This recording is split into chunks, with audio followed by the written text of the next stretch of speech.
Hello everyone, मैं आकांक्षा सिंह आप सबका स्वागत करती हूँ हमारे पैगासस के ऑफिशियल यूट्यूब चैनल पर। हम लोग इकट्ठे हुए हैं करंट अफेयर्स डिस्कस करने के लिए। तो आज मैं आपके लिए लेकर आई हूँ जो भी आपके 19 नवंबर से रिलेटेड जितने भी इम्पोर्टेंट करंट अफेयर्स हैं वो सारे डिस्कस करेंगे। पहले कुछ हम MCQs के फॉर्म में लेते हैं, देन हम डिटेल एनालिसिस करेंगे। अगर आप डेली हमारे साथ जुड़े हुए हैं तो आपको पता होगा कि हमारे क्या रहता है, हमारा क्या प्रोसीजर रहता है। पहले MCQs आते हैं, कुछ हम पुराने न्यूज़ डिस्कस करते हैं जो हमने पहले की क्लास में डिस्कस कर रखा है।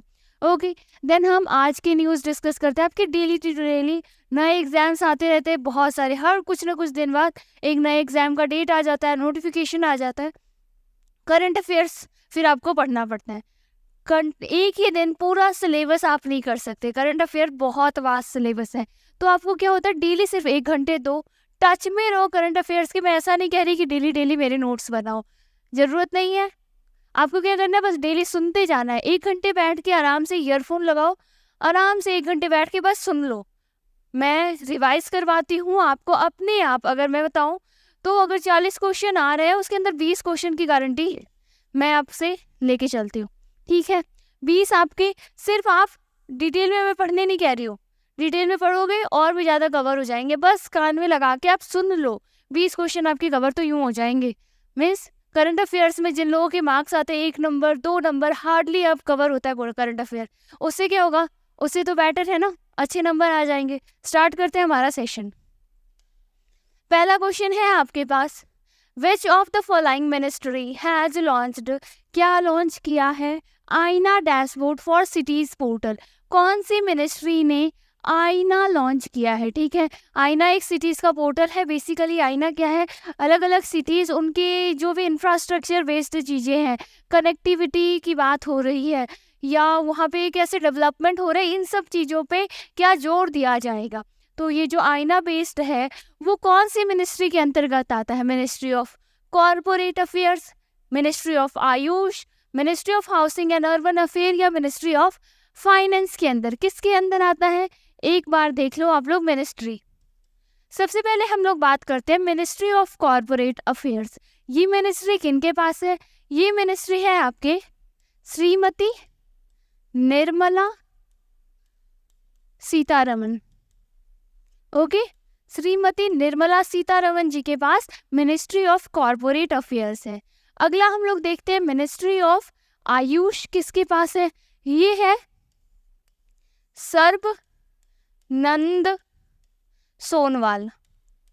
ओके, सर्बानंद सोनोवाल के पास कौन सी मिनिस्ट्री है, मिनिस्ट्री ऑफ आयुष। अगली बात करते हैं हम लोग ministry of housing and urban affairs, ministry of housing and urban affair, ये किनके पास है, ये मिनिस्ट्री है आपके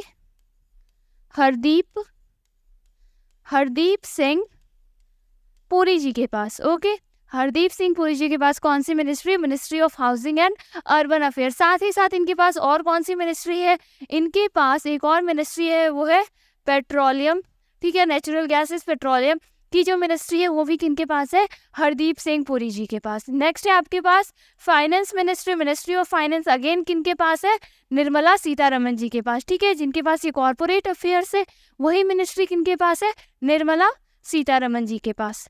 ओके, अब हमारा आंसर क्या बनता है कि फाइनली ये जो आईना डैशबोर्ड है ये किस मिनिस्ट्री के अंदर आता है, तो कौन सी मिनिस्ट्री के अंदर आता है, आपके ministry of housing and urban affairs के अंदर आता है।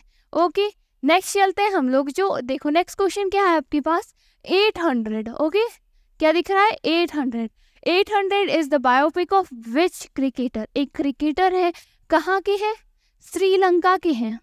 ओके, श्रीलंका के क्रिकेटर है। ओके, तो इससे इतना तो आपको पता चल ही गया होगा, ये नहीं होगा, है ना। कुछ चीज़ें तो आइडिया लग ही जाता है अगर आप क्रिकेट देखते हैं, क्रिकेट से अवेयर हैं। अभी वर्ल्ड कप चल रहा है, इंडिया का फाइनल मैच होने वाला है ना। फाइनल मैच अभी 2 बजे स्टार्ट हो जाएगा। चलो देखते हैं हम लोग। तो 800 जो बायोपिक है किस क्रिकेटर की है, तो ये एक श्रीलंका की क्रिकेटर है। अगर बात करें तो इन्होंने 800 विकेट्स लिए हैं। ओके, 800 विकेट ली है। इसके अंदर जो लीड कैरेक्टर हैं, ठीक है, इसके अंदर जो लीड कैरेक्टर हैं वो कौन है? स्लम डॉग मिलियनेयर मूवी देखी है या सुना तो होगा ही। जय हो जिस मूवी का गाना है ना, जय हो। इस मूवी के इस सॉन्ग के म्यूजिक को भी क्या मिला था? ऑस्कर मिला था। किनको? AR रहमान को। AR रहमान को क्या मिला था? ऑस्कर मिला था इस सॉन्ग के म्यूजिक के लिए। ओ चलो फिर वापस आते हैं। तो जो स्लम डॉग मिलियनेयर मूवी में जो एक्टर थे मधुर, वो इसके अंदर लीड रोल यानी कि स्पिनर, जो ये क्या नाम है, आंसर देख लो, कौन से प्लेयर की बायोपिक है? मुथई मुरलीधरन की। ठीक है, तो ये मुथई मुरलीधरन एक स्पिनर थे। स्पिनर समझते हो, एक बहुत फास्ट बॉलर होते हैं।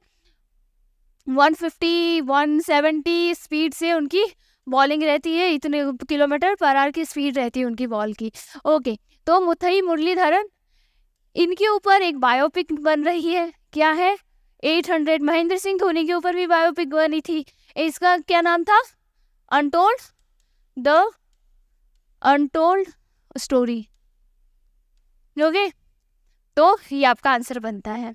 नेक्स्ट चलते हैं। अगला है आपके पास, what is the rank of India? India की क्या रैंक रही है? ओके, कौन सी रैंक रही है in inclusiveness index published by othering and belonging institute at California university US? क्या पूछ रहा है कि इसके अंदर जो ये इंक्लूसिवनेस का इंडेक्स आया है उसके अंदर इंडिया की क्या रैंकिंग रही है? इंडिया की क्या रैंकिंग रही है देखते हैं। उसके पहले आप लोग क्या देखो, स्टार्टिंग जो टॉप में जो रैंकिंग रही है वो किन की रही है? तो अगर हम लोग देखें, जो फर्स्ट रैंक रही है वो किसकी रही है? न्यूजीलैंड की। ओके, फर्स्ट रैंक किसकी रही है? न्यूजीलैंड की। सेकंड रैंक पे कौन रहा है? पोर्तुगल। थर्ड पे कौन रहा है? नीदरलैंड।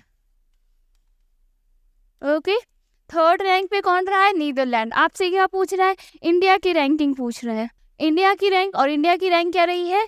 117। ओके, याद रहेगा। फर्स्ट रैंक पे कौन है? न्यूजीलैंड है। सेकंड रैंक पे कौन रहा है? पोर्तुगल रहा है। थर्ड रैंक पे कौन रहा है? नीदरलैंड रहा है। और फाइनली हम इंडिया की बात करें, जो आपका क्वेश्चन आपसे पूछ रहा है, इंडिया की रैंक कौन सी रही है? 117वीं रैंक रही है इंडिया की। ओके, नेक्स्ट आप लोग चलते हैं। अभी कुछ रिसेंट आपके इंडेक्सेस रहे हैं, टाइम टू टाइम लॉन्च होते रहते हैं। ये इंडेक्स एग्जाम्स के हिसाब से बहुत इंपॉर्टेंट है, आपको इससे अपडेट रहना बहुत ज़रूरी है। जो एग्जामिनर है किसी भी इंडेक्स से रिलेटेड आपसे क्वेश्चंस पूछ सकता है। ओके, पहला इंडेक्स क्या है आपका? ग्लोबल पेंशन इंडेक्स आया था। क्या है? Global pension index 2023। इसके अंदर इंडिया की रैंक क्या रही थी? 45वीं। ठीक है, इंडिया की रैंक क्या रही थी? 45th। टॉप कौन सी कंट्री ने किया था? तो इसमें टॉप किया था नीदरलैंड ने। नेक्स्ट बात करते हैं global hunger index. Global hunger index के अंदर इंडिया की रैंक रही थी 111वीं। अगर हम इसके अंदर बात करें तो हमारी जो आसपास की जो कंट्री है, यानी पाकिस्तान, श्रीलंका, बांग्लादेश, इन सब की रैंकिंग हमसे हाई रही थी। हमारी रैंकिंग काफ़ी लो है, इस वजह से थोड़ी सी कॉन्ट्रोवर्सीज होती है। क्योंकि जो एस्टिमेट लगाया जाता है, जैसे कि जो रैंकिंग निकालते हैं, अगर हमारा इंडिया देखें हम लोग, तो मान लो ये अपना इंडिया है। ओके, तो इंडिया का एरिया इतना बड़ा है। वही अगर मैं बांग्लादेश की बात करूँ, बांग्लादेश इतना सा है, श्रीलंका इतना सा है, पाकिस्तान इतना सा है। तो इनके एरिया वाइज पॉपुलेशन को डिवाइड किया जा रहा है, हमारे एरिया वाइज डिवाइड किया जा रहा है। हमारे इतने एरिया में कितने भूखे लोग हैं, इनके इतने से एरिया में कितने भूखे लोग हैं, ऑब्वियसली है इनकी रैंकिंग हाई, इनकी रैंकिंग अच्छी आएगी। तो जो क्राइटेरियाज है रैंक निकालने के, वो सही नहीं है, ऐसे हमारे ऑफिशियल्स का कहना है। कि अगर आपको निकालना है तो आपको हर तरीके से एरिया वाइज, यानी कि पर किलोमीटर, ऐसे एरिया वाइज आपको रैंक निकालनी चाहिए। साथ ही साथ हमारी डाइट्स कुछ और है, वेस्टर्न कंट्रीज़ की डाइट कुछ और है, तो उस हिसाब से आपको रैंकिंग निकालनी चाहिए। ऐसा नहीं, जो ऑब्वियस सी बात है ना कि एसएससी का अगर सिलेबस कुछ और है, बैंकिंग का सिलेबस कुछ और है, रेलवे का सिलेबस ओवरऑल देखिए तो सेम ही सिलेबस है, फिर भी काफ़ी कुछ डिफरेंस है। अगर आप डीप में जाओगे काफ़ी डिफरेंस है, तो वो चीज़ें जो डिफरेंसेज है उस पर ध्यान देना बहुत ज़रूरी है। तो इस हिसाब से इंडिया की रैंक क्या आई है? 111वीं रैंक आई है। आगे हम लोग बात करते हैं ग्लोबल इनोवेशन इंडेक्स। ठीक है, ग्लोबल इनोवेशन इंडेक्स, इसमें इंडिया की रैंक कौन सी आई है? 40वीं, 40th रैंक आई है। स्विट्जरलैंड फिर से टॉप पे है। ओके, स्विट्जरलैंड किस पे है? टॉप पोजीशन पे है। आगे बात करते हैं वर्ल्ड टैलेंट रैंकिंग। कौन सी रैंकिंग आई है? World talent ranking 2023। इसके अंदर इंडिया की रैंक क्या आई है? 56वीं, 56th रैंक आई है।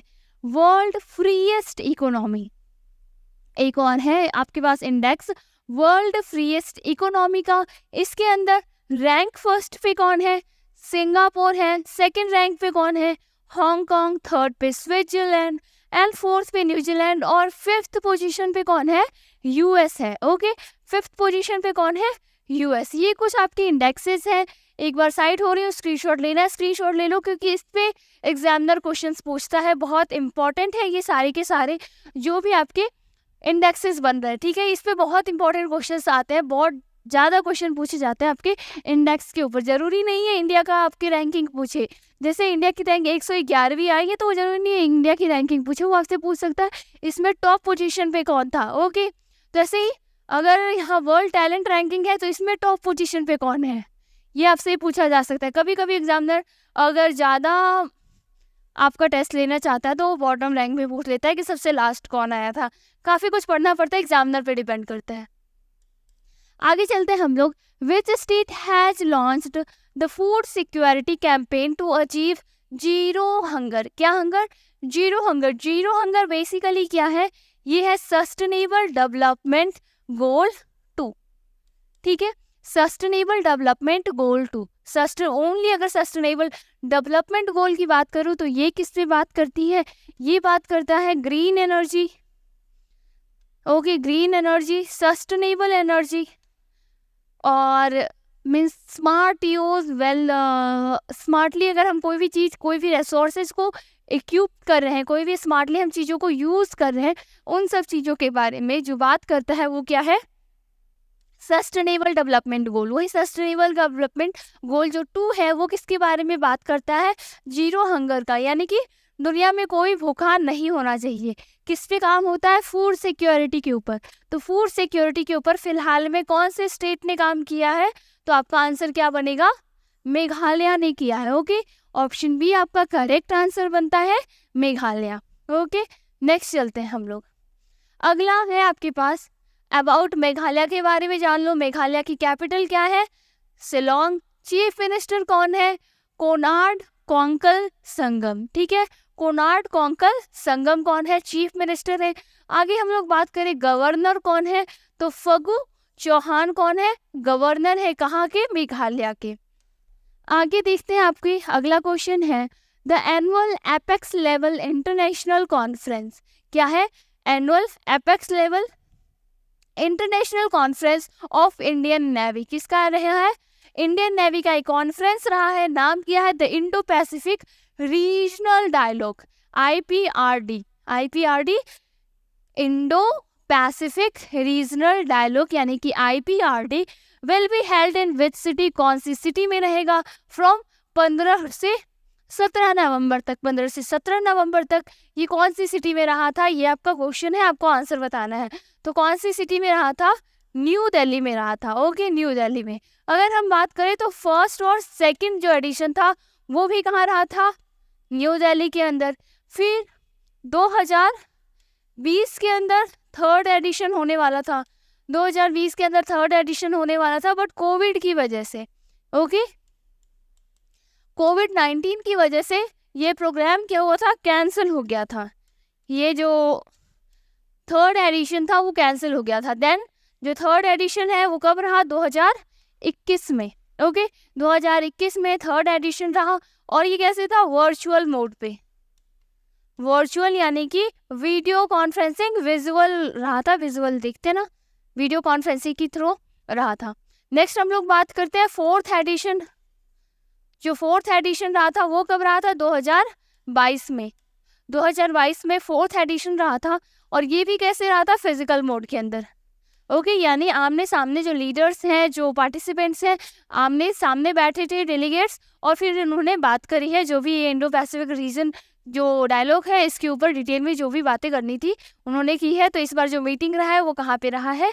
न्यू दिल्ली के अंदर। ओके, आगे चलते हैं हम लोग। अगला क्वेश्चन है आपके पास the 6th high level meeting of the India OPEC energy dialogue वो has held in which country? India OPEC जो एनर्जी डायलॉग है ये कौन सी कंट्री में रहा है? तो आंसर क्या बनाएगा आपका? वियना ऑस्ट्रिया में। कहाँ पे ये इंडिया इवेंट रहा है? क्या नाम है? India Pacific OPEC। ठीक है, इंडिया पैसिफिक OPEC ये कहाँ रहा है? वियना ऑस्ट्रिया के अंदर। अगला क्वेश्चन है, इन नवंबर 2023 कौन से बैंक ने which bank has approved from the RBI for making bank securities of whole owned subsidiary? ठीक है, कौन से बैंक को क्या मिल गया है? इन नवंबर 2022 which bank has received approval from the RBI for making bank securities of wholly owned subsidiary? ठीक है, आंसर क्या बनता है आपका? ICICI bank. ओके, कुछ अब डिटेल जान लेते हैं ICICI बैंक के बारे में। तो ICICI बैंक की बात करती हूँ, फाउंडेशन कब हुआ था? 1994 में। इसकी बैंक की जो स्थापना है कब हुई थी? 1994 में। हेडक्वार्टर कहाँ है? मुंबई। संदीप बख्शी, ठीक है, संदीप बख्शी कौन है? MD है, CEO है, कौन से बैंक के? ICICI बैंक के। वही बात करें, हम है ना ख्याल आपका, हमें है ना ख्याल आपका, ये क्या है? टैगलाइन है, हमें है ना ख्याल आप हमें। ओके, हमें है ना ख्याल आपका, ये क्या है? टैगलाइन है किसका? ICICI बैंक का। ओके, आगे चलते हैं हम लोग। 10th Asian defence ministry meeting has held in which country? जो ये 10वीं एशियन मीटिंग रही थी, डिफेंस डायलॉग रहा था ऐसा समझो, तो ये कौन सी कंट्री में रहा था? इसको अटेंड किन्होंने किया है? तो हमारे जो डिफेंस मिनिस्टर हैं, डिफेंस मिनिस्टर कौन है? हमारे राजनाथ सिंह। ओके, राजनाथ सिंह जी, इन्होंने इस मीटिंग को अटेंड करी है। मीटिंग रहा कहाँ था? तो ये मीटिंग रहा था इंडोनेशिया, यानी कि जकार्ता इंडोनेशिया में ये मीटिंग रहा था। ओके, नेक्स्ट चलते हैं हम लोग।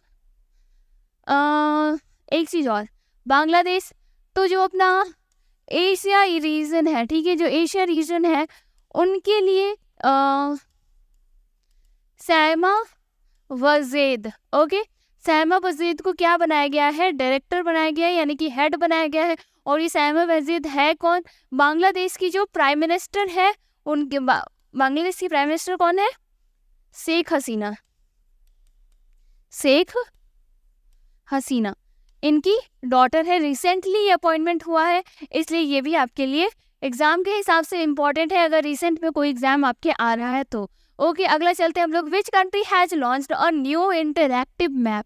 नया इंटरैक्टिव मैप लॉन्च किया है to restore a minimum of 15% local biodiversity within every catchment in the next nearly 100 year. यानी बायोडाइवर्सिटी है उसको रिस्टोर करने के लिए ये चीज़ है।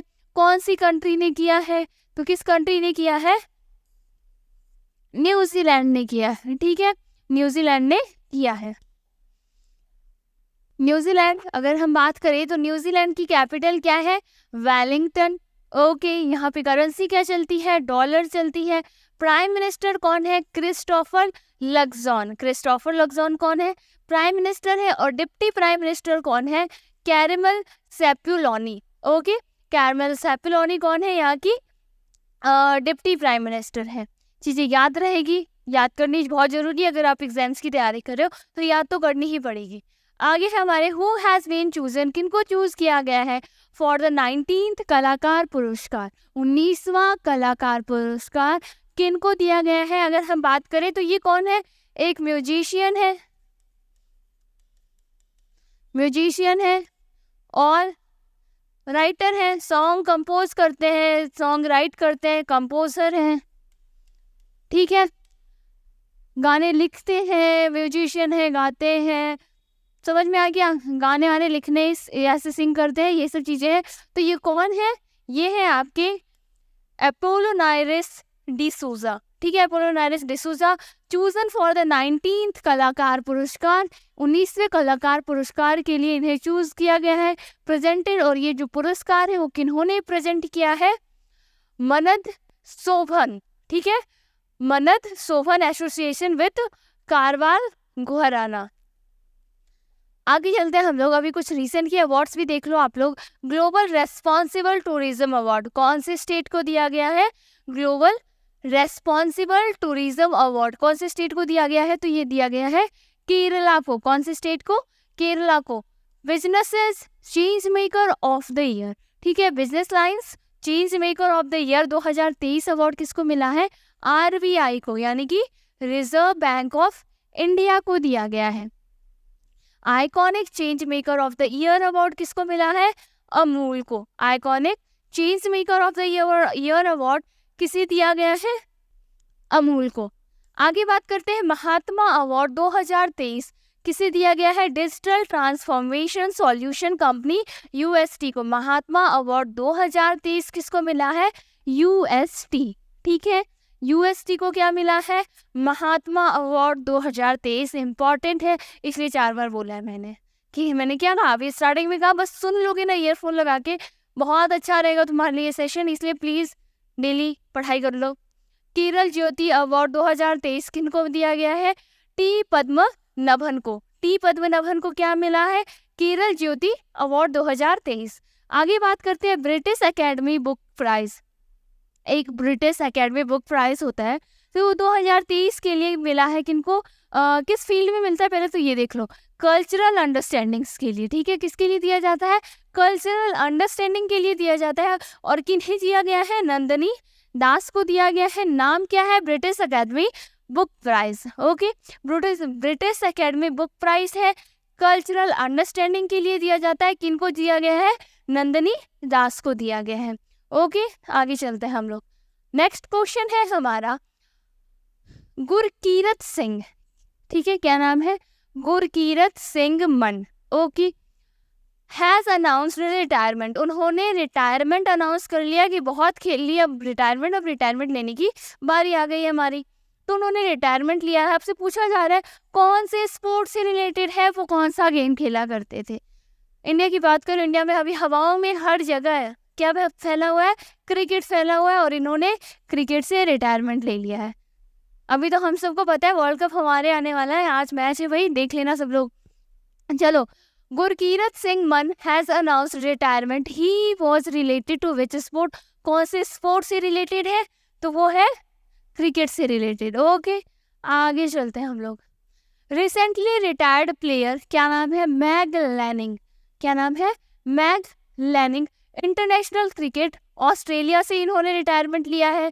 सुनील नारायण की बात कर रही हूँ, इन्होंने भी इंटरनेशनल क्रिकेट से रिटायरमेंट लिया है। कहाँ से बिलोंग करते हैं?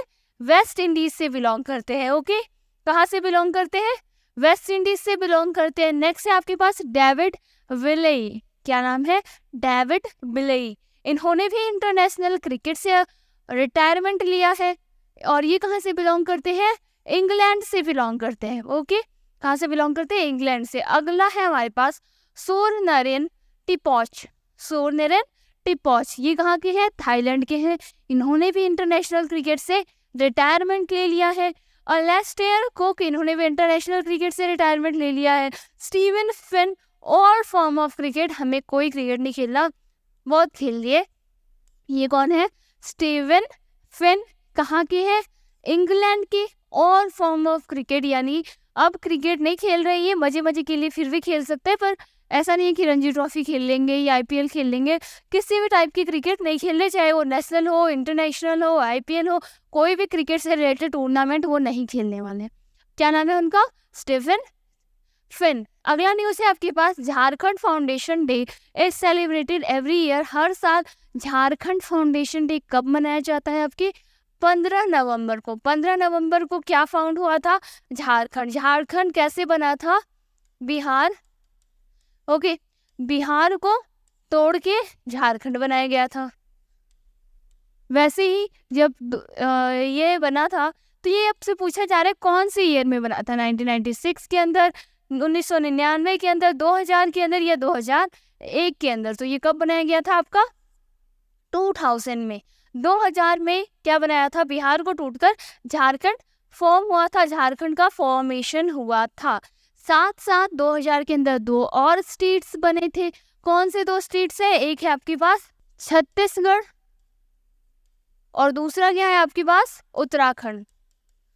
उत्तराखंड, ठीक है, 2 और स्टेट्स बने हैं, छत्तीसगढ़ और उत्तराखंड। छत्तीसगढ़ बना था मध्य प्रदेश को तोड़ के बनाया गया था, और उत्तराखंड बनाया गया था किसको तोड़ के? उत्तर प्रदेश के हिली एरियाज को अलग स्टेट बना दिया गया था। पिछली क्लासेज अगर देखोगे तो ये न्यूज़ हमने बहुत डिटेल में, जितनी भी न्यूज़ है एमसीक्यू के फॉर्म में हम आज देख रहे हैं, पर पिछली क्लास में हमने ये सारी न्यूज़ बहुत डिटेल में देखी है, तो आपके लिए फ़ायदेमंद रहेगा। डेली जुड़ते जाओ, तो अगर आप कल की क्लास में जुड़े होते आपको काफ़ी इनमें से आंसर्स आपको पता होते। कंटिन्यू हफ्ते भर जुड़ो, बहुत फ़ायदा, इम्प्रूवमेंट देखने को मिलेगा आपको खुद के अंदर। आपको लगेगा वाह, मैं आसपास वालों से काफ़ी ज़्यादा होशियार हो गया हूँ इन 7 दिनों के अंदर। अगला क्वेश्चन क्या है आपके पास? पृथ्वीराज सिंह, जो उनका और क्या नाम है, प्यार से लोग क्या कहते हैं? बिक्की। ठीक है, प्यार से क्या कहते हैं उनको? Biki. Passed away recently at the age of 94 years की एज में उनकी रिसेंटली अभी डेथ हो गई है। He was the former chairman of which group? कौन से ग्रुप के फॉर्मर चेयरमैन थे? ताज होटल्स के, सोनेवा के, लेमन ट्री होटल्स के, या ओबरॉय ग्रुप्स के? कौन से होटल के थे? ओबरॉय ग्रुप से। ठीक है, कौन से चेयरमैन थे, किसके फॉर्मर चेयरमैन थे? ओबरॉय ग्रुप के फॉर्मर चेयरमैन थे। अगला है आपके पास the founder of Sahara India Parivar. Sahara India परिवार, ये भी ऑर्बिट्री से न्यूज़ है। ठीक है, जो सहारा इंडिया परिवार की जो फाउंडर है कौन? सुब्रत रॉय, उनकी भी डेथ हो गई है recently, passed away at the age of, कितने साल की उम्र थी उनकी? 75 साल की। In which year Sahara group was formed? आपसे क्वेश्चन पूछा जा रहा है कौन से साल में सहारा ग्रुप फॉर्म हुआ है। अगर सुब्रत रॉय की कहानी से अगर आप अवेयर हो तो बेसिकली ये बिलोंग कहाँ से करते हैं? 1948 के अंदर इनका जन्म हुआ था। कहाँ पे? बिहार के अंदर। ओके, 1948 बिहार में इनका जन्म हुआ था। एक नॉर्मल मिडिल क्लास फैमिली से बिलोंग करते थे।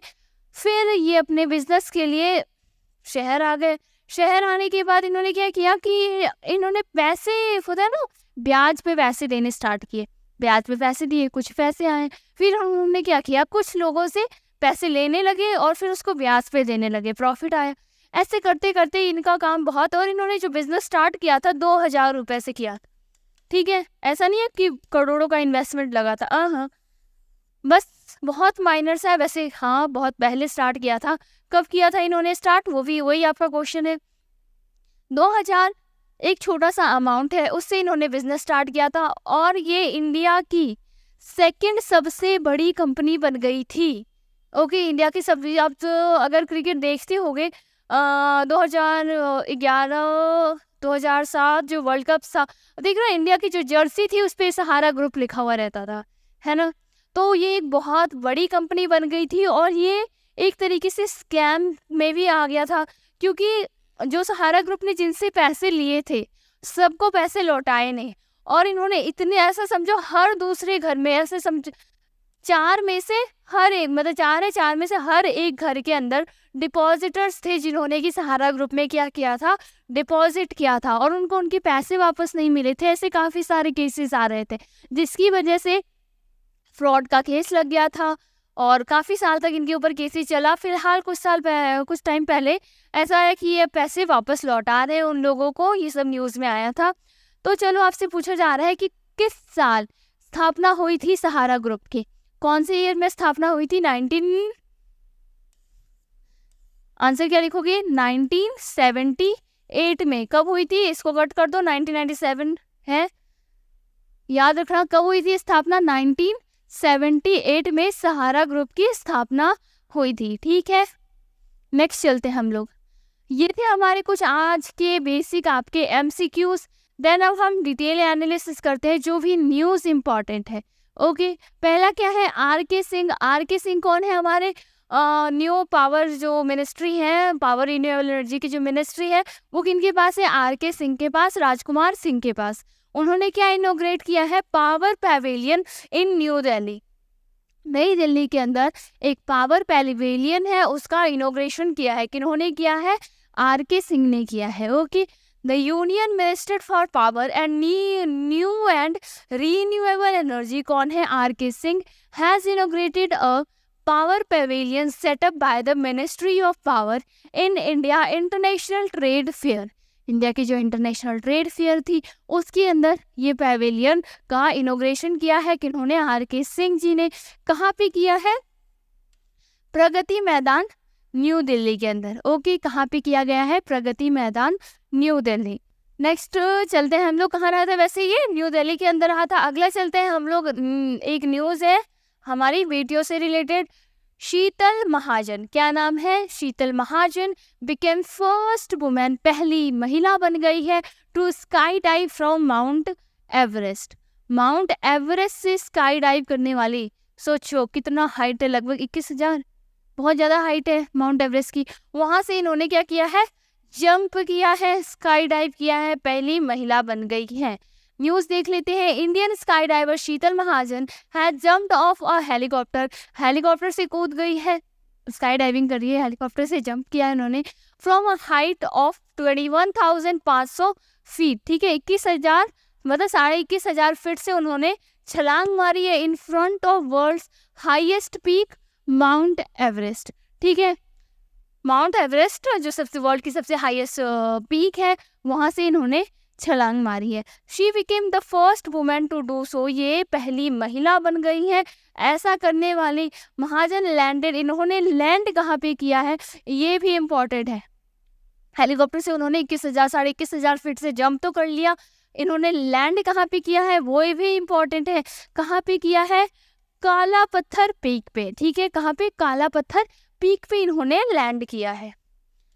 आगे चलते हैं, हमारे पास अगला न्यूज़ है। प्राइम मिनिस्टर नरेंद्र मोदी यानी हमारे माननीय प्रधानमंत्री नरेंद्र मोदी जी ने लॉन्च किया है PVTG। ठीक है, PVTG डेवलपमेंट मिशन एंड विकसित भारत संकल्प यात्रा, विकसित भारत संकल्प यात्रा लॉन्च किया है इन्होंने। Prime minister Narendra Modi has launch the Pradhanmantri particularly vulnerable tribe group PVTG, ये इसका फुल फॉर्म है। फुल फॉर्म से हमेशा याद रखना, एग्जामिनर पूछता है, एग्जाम्स में डेफिनेटली हर बार देखने को मिलता है, कितनी बार आपसे एब्रीवेशंस पूछ लेता है कि PVTG है तो इसका क्या मतलब है। ठीक है, इसमें V का क्या मतलब है, G का क्या मतलब है। G का क्या मतलब हो जाएगा? ग्रुप्स। V का क्या मतलब होगा? वल्नरेबल। तो ऐसे ही T का क्या है? ट्राइबल। तो ये पूछ लेता है किसका क्या मूल रूप है, क्या पूर्ण रूप है। डेवलपमेंट मिशन 24,000 करोड़ रुपए की स्कीम है, एक बहुत बड़ी स्कीम है। कितने की है? 24,000 करोड़। आपसे लागत यानी कि पूरा आउटले भी पूछता है कि कितने का है, पूरा लेआउट उसे पूछ लेगा। ऑन द ओकेजन, किस ओकेजन पे ये लॉन्च किया गया है यानी किस अवसर पे लॉन्च किया गया है? तो है तीसरा जनजातीय गौरव दिवस, जो 3rd जनजातीय गौरव दिवस था उस पे इसको लॉन्च किया गया है। कहाँ से? खुंती डिस्ट्रिक्ट। और ये खुंती डिस्ट्रिक्ट है कहाँ पे? झारखंड। झारखंड की बात करूँ तो 15 नवंबर को क्या आता है? इसका फाउंडेशन डे आता है। कब बना था? अभी डिस्कस किया है हमने, 2000 में ये बना था, इसका फाउंडेशन हुआ था। आगे हम लोग अगर बात करें ये मिशन है क्या, ये मिशन क्या करेगा? कोई भी मिशन लॉन्च करते कुछ ना कुछ तो करता है, तो वैसे ये मिशन किसके लिए है? ये मिशन क्या करेगा? Benefit 75 PVTGs in 18 state and UTs, 18 जो स्टेट्स हैं और जो यूनियन टेरिटरीज है उसमें रह रहे 22,544 विलेज, मीन्स टोटल जो 22,544 विलेज है एंड 220 डिस्ट्रिक्ट्स हैं having a population of 28 lakh, लगभग 28 लाख लोग रह रहे हैं। कहाँ पे? 22,544 ऐसे गांव हैं। डिस्ट्रिक्ट्स कितनी है? 220 डिस्ट्रिक्ट्स है, उसमें रह रहे लगभग 28 लाख लोगों के रोजगार के लिए, उनके बेनिफिट्स के लिए, एम्प्लॉयमेंट के लिए ये चीज़ की जा रही है। Okay, Modi has also launched विकसित भारत संकल्प यात्रा। मोदी जी ने और क्या लॉन्च किया है? विकसित Bharat Sankalp Yatra to ensure saturation of flagship government schemes जो है विकसित भारत, बेसिकली विकसित भारत देखने का सपना है किनका? मोदी जी का। तो वही संकल्प इन्होंने लॉन्च किया है, ये भी बात उस समय उन्होंने डिस्कस करी है। आगे कुछ रिसेंटली न्यूज़ में रहे हैं प्राइम मिनिस्टर मोदी जी, वो भी देख लेते हैं हम लोग, क्योंकि प्राइम मिनिस्टर मोदी जी से रिलेटेड न्यूज़ है, इंपॉर्टेंट है, एग्जामिनर डेफिनेटली पूछेगा, अच्छे से सुनो। अभी ईयरफोन लगे हुए हैं ना, तो फिर बाकी सारी चीज़ें हटा दो, सिर्फ यहाँ ध्यान, ठीक है। वैसे ऐसा नहीं कि बीच बीच पॉज करके कहीं और जा रहे हैं, तो अभी पूरा कंसंट्रेशन यहाँ रहने वाला है हमारा। प्राइम मिनिस्टर मोदी जी ने क्या किया है, इनॉग्रेट किया है क्या, second edition of the world food India in new Delhi. World food India new Delhi के अंदर इन्होंने क्या किया है, इनॉग्रेशन किया है। किसका इनॉग्रेशन किया है, वर्ल्ड फूड इंडिया। कहाँ पे किया है, न्यू दिल्ली के अंदर। अगला क्या है, पीएम मोदी जी ने डेडिकेट किया है 5,950 करोड़ रुपए का एक प्रोजेक्ट है, डेवलपमेंट प्रोजेक्ट है पूरा गुजरात के हिसाब से देखें तो। कहाँ पे, गुजरात के अंदर। बजट कितना है, 5,950 करोड़। कहाँ पे, गुजरात के अंदर। इसमें क्या, जो वहाँ के एरियाज है, हाईवेज, इंफ्रास्ट्रक्चर, उसको डेवलप किया जाएगा। साबरमती जो रिवर है उनको डेवलप किया जाएगा। यानी बेसिकली देखिए तो गुजरात का डेवलपमेंट प्रोजेक्ट है। आगे देख रहे हैं, पीएम मोदी जी ने इनॉग्रेट किया है 7th edition of Indian mobile congress. जो इंडियन मोबाइल कांग्रेस है उसका भी 7वां एडिशन किन्होंने इनॉग्रेट किया है, प्राइम मिनिस्टर मोदी जी ने। और ये बेसिकली 6th जनरेशन जो नेटवर्क्स है उसके ऊपर बेस्ड था। अगला है, PM Modi chair meeting 43rd edition of Pragati. Pragati की 43rd मीटिंग उन्होंने क्या किया है, चेयर करा है, यानी कि सबसे असेसमेंट लिया है आप लोगों ने क्या क्या काम किया है। प्रगति का फुल फॉर्म क्या होता है, proactive governance and timely implementation. मैंने कहा है कितनी बार आपसे पूछ लेता है, आपसे पूरा नाम पूछ लेता है जो ये इसका है, इसका पूरा फुल फॉर्म क्या है, फुल फॉर्म्स याद रखना, एब्रीवेशंस याद रखना। अगला है, PM Modi launched Bangalore metro purple line. अभी हाल में ही इन्होंने बैंगलोर मेट्रो जो है उसकी पर्पल लाइन भी लॉन्च करी है। किन्होंने की है, हमारे प्राइम मिनिस्टर जी ने की है। ओके, अब आपके पास नेक्स्ट न्यूज है, इंडियाज WPI यानी कि जो रिकॉर्ड है वो 7th कंसेक्यूटिव मंथ डिफ्लेशन इन अक्टूबर। लगातार खराब ही रही है ऐसा समझो। India's wholesale inflation continue decline, वापस डिक्लाइन भी रहा है, कंटिन्यू 7th टाइम भी पिछले महीने से और डिक्लाइन पे चला गया है। ज़्यादा डिटेल में ये न्यूज़ नहीं देखना क्योंकि हर महीने चेंज होता रहता है। तो जब आपका एग्जाम हो एक बार बस उससे पहले वाले मंथ का और उस मंथ का अपडेट कर लेना। उस ऐसा नहीं है कि किसी भी मंथ का आपसे एग्जामिनर पूछ लेगा। जिस मंथ में आपका एग्जाम है उस मंथ का देख लो और उससे एक पहले वाले मंथ का आप याद रख लेना कि क्या चल रहा है फिलहाल। अजय कुमार जो है उनको अपॉइंट किया गया है as adviser to USISPF board. ठीक है, USISPF बोर्ड के नए मेंबर एडवाइजर्स अपॉइंट किए गए हैं। किनको, अजय कुमार जी को। फॉर्मर इंडियन डिफेंस सेक्रेटरी, ये पहले क्या रह चुके हैं, इंडिया के डिफेंस सेक्रेटरी रह चुके हैं। Ajay Kumar has been appointed as an advisory to board of the US India strategic and partnership forum.